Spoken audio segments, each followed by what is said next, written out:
Okay, so today we are going to do lesson number 1, simplifying radical expressions, which we've already done that with just numbers, but now we're going to do it with variables too. So, just to remember, radical expressions, radicals are roots, that's a square root. We're only going to do square roots. We're not going to do any other higher roots. But so if we wanted to simplify the square root of 45, we did our prime factorization. So it'd be like 9 times 5. 5's a prime number. 9 is 3 times 3. So this is your square. So this is 3 square root of 5. So we're just going to continue this, except for we're going to put variables in it, okay? All right, so, let's look at this example.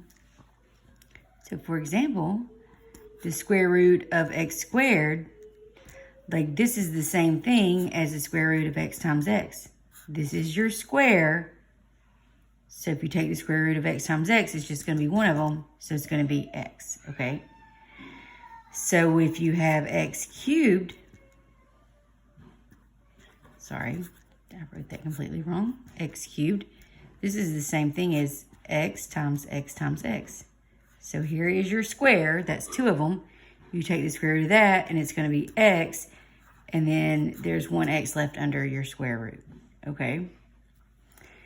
If you have x to the 5th, the square root of x to the 5th, this is the same thing as x times x times x times x times x. 1, 2, 3, 4, 5. So you have a perfect square here, so you bring that x out front. You have a perfect square here, so you bring that x out front. You have 1 left over, so that stays under the radical. X times x is, so it'd be x squared square root of x, okay? So that's what we're gonna do. We're gonna mix up numbers and variables and simplify radicals. I actually think the variables are easier. They're more intimidating, but it's just basically taking out groups of 2.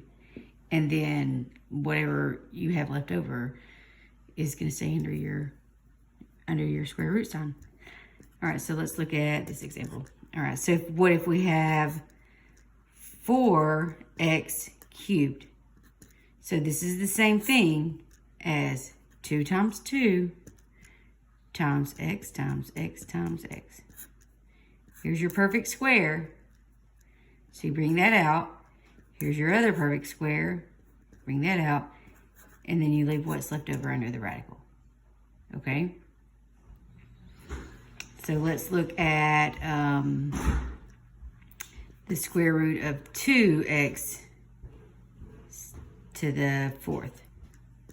So this is the same thing as 2 times x times x times x times x.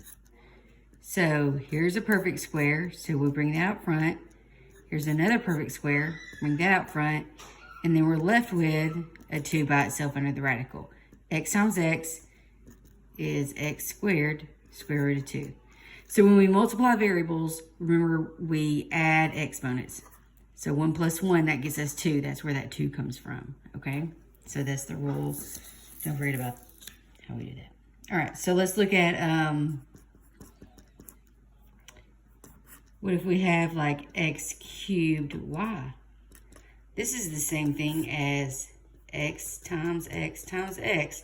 So we have 3 x's, right? 1, 2, 3 times 1y. We don't write that 1. There's only 1 if there's no exponent, right? So we have our perfect square here. So we bring one of those out front, and then those are by themselves, so they stay under the radical. Okay? Now let's look at the square root of 2x to the 4th. So this is the same thing as the square root of 2 times 4 x's, right? 1, 2, 3, 4. Here's our perfect square, so we bring one of those out front, times the other perfect square, and then what's left over stays under the square root. So x to the first times x to the first, 1 plus 1 is 2. So it's x squared square root of 2, okay? Okay, so let's look at, what if we have something like this? So the square root of 16, x to the 8th. So it would be like really in your best interest to like memorize your perfect squares. And the best way to do that is just to write them down over and over. That's the best way to memorize. If you can memorize your perfect squares from 0 to, or 1 to 2 to 12, it'll just make this much easier in a lot of things. Much easier when you have to deal with factoring and things like that. But anyway, so like if you know that the square root of 16 is 4, you could go ahead and do that now. But if not, you can always do prime factorization. So 16, so 8 and 2. 2 is a prime number. 8 is 4 times 2. 2 is a prime number. And then 2 is 2 and 2. So here's a square. It's 2. We bring that out. Here's another perfect square. Bring that out. 2 times 2 is 4. So this is the same thing. So if we look at it separately, we're going to look at the numbers and then we're going to look at the variables. All right. So the square root of 16, we already figured out that was 4. So, because this is the same thing as the square root of 16 times the square root of x to the 8th. So this is 4. So let's look at x to the 8th. So that's 8 x's. 1, 2, 3, 4, 5, 6, 7, 8. Okay? So here's a perfect square. So we bring one of those out. Here's another perfect square. So we bring one of those out. Here's another perfect square. So we bring one of those out. And here's another perfect square. So we bring one of those out. So that's 1, 2, 3, 4 x's, right? So this is going to be 4x to the 4th. Because we add our exponents. 1 plus 1 plus 1 plus 1 is 4. Okay? All right, so let's look at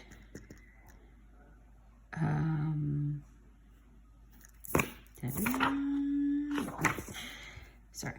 So the square root of 4x squared. So 4, if you want to do prime factorization, it is 2 times 2, right? Is a perfect square, which is 2. The square root of 4 is 2. So this is the same thing as the square root of 4 times the square root of x squared. We know the square root of 4 is 2 times 2x's, x times x. Here's our perfect square. So we bring one of those out, right? So 2x is going to be the answer to that. All right, so let's look at this. So the square root of 8, x to the 5th, y squared. Okay, so if you want to do, so this is the same thing as the square root of 8 times the square root of x to the 5th times the square root of y squared. So we're going to break it up, each term separately under our square root sign. So the square root of 8, if we do prime factorization for that, so 4 times 2, 2 is a prime number. 4 is 2 times 2. So here's our perfect square, because see, it's 2 times 2. So you take the square root of that, and it's 2. And then what's left over stays under our square root sign. Okay. So that's 2 square root of 2. So that's going to be this part. So x to the 5th, so this is the same thing as the square root of 5 x's. 1, 2, 3, 4, 5. So x times x, that's our perfect square. So we bring that out. The square root of x times x is x. Here's another perfect square. We take the square root of that, is x. And then we have 1 left over. So you leave that under the radical. So x to the 1st times x to the 1st is x to the 1, 2. So x squared square root of x. Okay? And then we're going to look at y squared. So the square root of y squared is, so it's y times y, right? There's 2 y's. So here's our perfect square. So if we take the square root of it, we bring it out, and it's y. So now all you do is you take these 3 things, and you put everything that's outside the square root together, and everything that's underneath the square root together.